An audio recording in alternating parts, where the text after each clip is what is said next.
Hola a todos, quiero extender un saludo desde la ciudad de Medellín, en Colombia, y agradecer a todos los que hoy están dispuestos y conectados para escuchar esta pequeña ponencia que se realizará en el contexto del sexto simposio canario de minificción.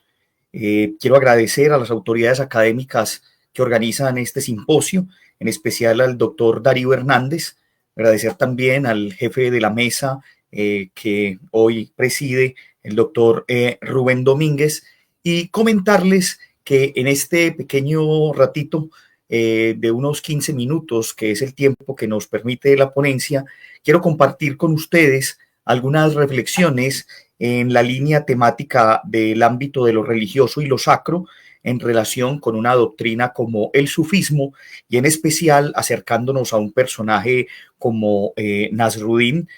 todo pues en el contexto, como lo decía, de este sexto Congreso Canario de Minificción. Dicho esto, pues quiero comenzar diciendo que he elegido este personaje de Nasruddin, al cual he venido estudiando ya hace algún tiempo, gracias sobre todo a los trabajos que ha realizado el escritor indio Idries Shah, que ha sido uno de sus grandes estudiosos, no solamente recopilando sus obras, sus textos, anécdotas y microhistorias, sino también haciendo un análisis de contexto, haciendo un análisis cultural de lo que significa o lo que significó y sigue significando la figura de Nasruddin para pueblos asiáticos, pueblos europeos y para el mundo contemporáneo. Nasruddin, cuyo nombre significa victoria de la fe o el victorioso en la fe,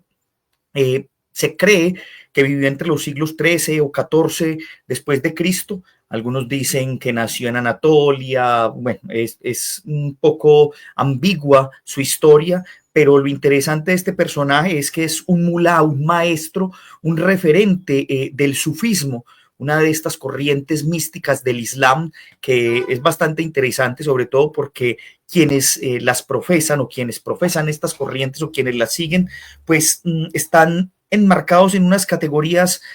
como estas que vemos allí, ¿no? El ascetismo, la meditación, la compasión y la tolerancia, pero también la búsqueda de la verdad, la búsqueda de lo sagrado, el encuentro también con lo profano, pero a la vez como en lo profano se busca también lo sacro, y sobre todo algo muy interesante que tendremos con Nasruddin es que es una figura de enseñanza y predicación, es un maestro, un mulá que utiliza aparentemente pues las pequeñas historias, las pequeñas respuestas, así como Jesús usaba las parábolas, otros han usado los apólogos y las sentencias, pues Nasruddin a partir de estas historias pues teje una serie de referentes y podríamos decir que hay tres conceptos que giran alrededor de esta figura. Uno, pues la sabiduría, otro, las paradojas, y uno que es muy interesante es la ironía, el sarcasmo, el doble sentido, pero con esa idea también de hacer una crítica. En el marco de lo que significa pues este congreso que toca en esta línea lo que es lo sacro, lo profano,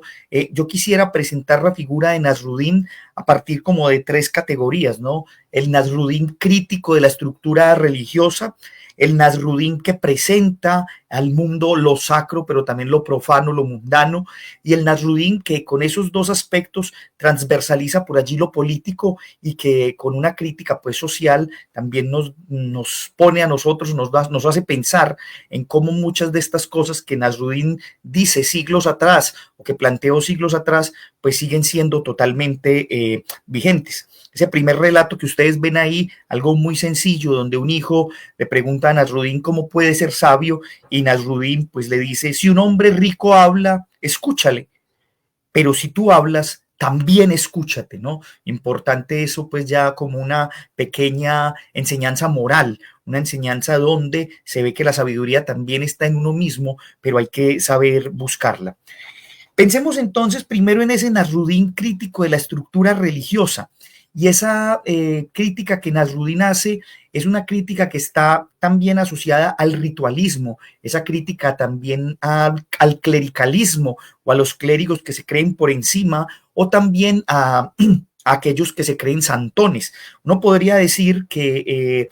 emula un poco o imita la figura de Jesús cuando se enfrenta también a las estructuras, a los saduceos, a los fariseos, en este caso pues Nasruddin, a las figuras del Islam.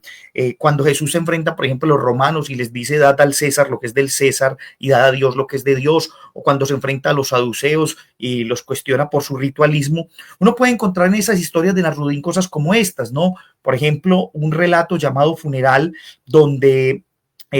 los enemigos de Nasruddin o aquellos que quieren siempre hacerlo quedar mal, pues le preguntan a Nasruddin en un funeral, como para ponerlo a prueba, Nasruddin, dinos, en un funeral, ¿dónde es mejor situarse? ¿A la derecha o a la izquierda del ataúd? Y Nasruddin, pues con gran sabiduría y también con gran sarcasmo le responde, es indiferente, contestó Nasruddin, solo mantente seguro de no estar en el ataúd, ¿sí? En ese sentido, pues vamos viendo cómo aquí también hay una crítica al ritualismo y también una crítica a ese clérigo o a esos clérigos que se creen por encima del resto. Y aquí en un relato bien interesante, pues en una predicación, un imán o un clérigo dice al auditorio que para ser un buen creyente, un verdadero creyente, debe tenerse una barba espesa y brillante, ¿cierto? Y Nasruddin se burla de este clérigo y le dice que su cabra tiene una barba espesa y muy bonita y larga. Entonces, ¿qué significa eso? Que si su cabra es más creyente que él, ¿no? Entonces, aquí vamos viendo cómo esa crítica de Nasruddin, primero a los rituales, después a los clérigos, y acá también un poco como a la doble moral de aquellos que guardan o que cuidan los santuarios, cuando un guardián de un santuario o un santón le dice que está cansado de recibir peregrinos, que no dan nada, que no dan dinero y que solo van a pedir consejos espirituales y que lo aburren, que qué hace, ¿no? Como que le pide consejo a Nasruddin porque sabe que es un hombre sabio, y Nasruddin en su sabiduría también hace una crítica y le dice, pues muy sencillo, diles eso que me estás diciendo a mí y te darás cuenta que no volverán nunca. Obviamente, pues el hombre, aquel santón guardián del templo, no va a hacer eso porque sabe que va a perder a los devotos, que no volverá nadie, y como él es codicioso y ambicioso, espera que vayan para que le puedan dar limosna, ¿no? Esto es como algunos de los textos. Hay una gran cantidad de textos de Nasruddin que se pueden encontrar en ese libro que mostraba al inicio, que es una compilación que hace Idris Shah.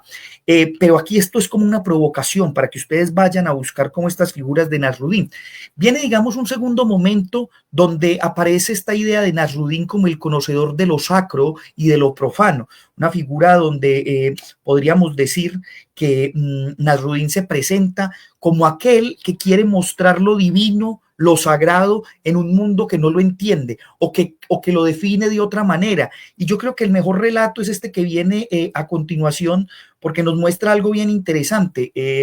Dice que Nasruddin estaba en la playa y que una ola se le lleva las sandalias, y alguien, un mirón por ahí, alguien que se trata de burlar de Nasruddin, le dice que esa ola ha sido enviada por Dios, como si le dijera te ha castigado Dios. Y entonces Nasruddin se burla y le dice, Dios, Dios, dijo con rimbombancia Nasruddin, le llevaría al tribunal por la pérdida de mis sandalias, pero probablemente el juez fallaría a su favor. Este es un texto bien llamativo porque este y muchos otros son formas como Nasruddin trata de explicarle a la sociedad que lo sagrado está más allá de esas cosas triviales en las que uno le quiere poner a hacer cosas a la divinidad. La divinidad podría estar ocupada en otras cosas, no en ese tipo de nimiedades, aunque otros dirán que sí, pero en este caso Nasruddin dice, Dios debe estar preocupado de otras cosas, no en estas, pero con un sarcasmo se burla de quien trata de decirle que ha sido castigado por Dios, y él, como el sufismo, pues en su meditación y en su interiorización de la divinidad, va más allá de ese hecho. Y aquí también aparece el otro referente, porque en lo religioso está tanto lo sacro como lo profano, lo divino y lo malvado, el bien y el mal, esas luchas que hoy por hoy en las religiones monoteístas son tan comunes, pero que en religiones antiguas como el mazdeísmo o la religión babilónica no eran tan diferentes, y que unas podrían hacer parte de las otras, ¿cierto? Y en este relato, donde también se ve el juego de lo divino, lo humano, lo profano, lo no tan divino, hay un referente donde un rey le pregunta a Nasruddin y le dice, Nasruddin, me dicen que tú has estado diciendo que yo me iré al infierno. Entonces Nasruddin dice, sí, es cierto, ¿y acaso es que no temes que yo te pueda matar? ¿Cierto? Pero dice, no, es una crítica, señor, antes es un cumplido. Yo he dicho eso porque sé que cuando tú llegues al infierno, Satanás ya se está preparando porque te cederá el título a ti, te cederá su trono. Entonces, es bien, bien curioso porque aquí ya entre esos juegos de lo sacro y lo mundano, de lo divino y lo no tan divino, aparece también una crítica política, ¿no? Entonces vamos transitando en ese vaivén de la crítica a lo religioso, a lo estructural, a lo ritual, digamos, a la estructura religiosa como tal, pero también un juego con lo sacro y lo divino, donde también hay una crítica interesante que nos permite ver, pues, como la visión que Nasruddin tiene de esos elementos que están por encima de las realidades comunes. Y todo esto lo podríamos transversalizar en un último momento pensando a Nasruddin como un jugador de la política, ¿no? A Nasruddin como un referente que nos permite ver cómo sus historias, sus respuestas son respuestas de carácter político que están enmarcadas en asuntos también de carácter religioso. Un juez le dice a Nasruddin, trata de preguntarle que a dónde irá cuando muera, si irá al infierno o irá al cielo. Y Nasruddin le dice, el cielo está demasiado lleno de hombres inocentes a los que has condenado al cadalso, respondió Nasruddin, pero sé que te han reservado un lugar de honor en el infierno. Aquí ya hay una crítica política, hay una crítica a la justicia, hay una crítica a la justicia humana, donde se le dice, pues hombre, también recibirás tu castigo, ¿cierto? Y aquí entonces vamos viendo cómo el asunto político también transversaliza estos asuntos de lo religioso y de lo sacro. Y tal vez el texto que uno de los que más me gusta a mí y creo que es un buen referente asociado pues a la figura de Tamerlán, uno de estos grandes referentes del mundo mongol, aparentemente, pues digo aparentemente porque eso siempre ha estado en debate, como de los descendientes de los grandes Khanes, de Genghis Khan y todos estos otros, Tamerlán, nacido en Uzbekistán y que tiene toda una leyenda por todo lo que significó en sus conquistas, aparece una historia donde Tamerlán dice, o donde pasa algo, donde con motivo del cumpleaños del gran Khan o del gran rey, Tamerlán obsequia a todos sus cortesanos una caja, una enorme caja, con regalos. Y Nasruddin, que recientemente, como dice ahí, había perdido el favor del rey, recibe su caja, pero dentro de la caja hay una manta de un asno, ¿cierto? Donde el rey, en este caso Tamerlán, según el relato, trata de burlarse de Nasruddin. Miren la forma como responde Nasruddin ante la corte, ¿cierto? Dios ha sido compasivo, gritó Nasruddin. Presencia la generosidad de Tamerlán, que me ha honrado dándome como regalo el manto que se ha quitado de su propia espalda. ¿Cierto? Con esto, pues, un poco también ese referente crítico desde la política y cómo Nasruddin utiliza la ironía y la burla para poder de alguna manera también jugarse a hacer una crítica social, una crítica religiosa y desde allí, pues, entender todo lo que esto nos manifiesta. Nasruddin es un personaje maravilloso, valga esta oportunidad en este simposio para invitarlos a explorar a Nasruddin y todas sus referencias y todos los temas que toca.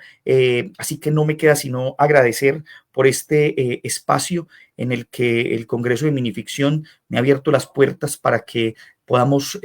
presentar, provocar e invitar a todos los que escuchen esta pequeña ponencia a conocer y a adentrarse en la vida y en la obra de Nasruddin, que desde el pasado viene a nuestro presente también a decirnos muchas cosas. Agradezco nuevamente a los organizadores del sexto simposio canario de minificción y bueno, estaré muy atento a las demás ponencias. Muchas gracias y les deseo y les auguro un buen simposio.